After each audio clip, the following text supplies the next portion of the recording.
and welcome back.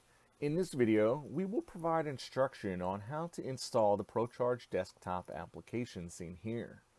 If you have yet to download the installation package, please refer back to the last video in the series where we provide instructions on downloading. You will also need admin rights to your workstation before you proceed with this installation, so make sure you have those ready. I have saved the installer package here on my desktop. I'm going to right-click and run as administrator. This should launch the installation wizard for the ProCharge desktop application. At the first screen, I will hit Next, and the installation wizard will ask me for a username and password.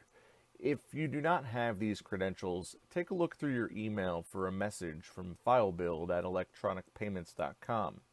Don't forget to check your junk folder, and if you cannot find these credentials, please reach out to our technical support team.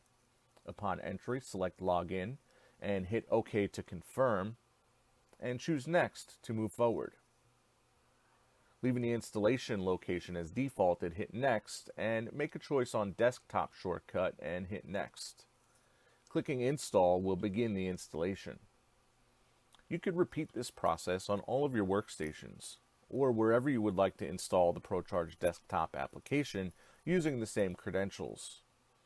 Speed of install will vary depending upon your workstation's processing speeds.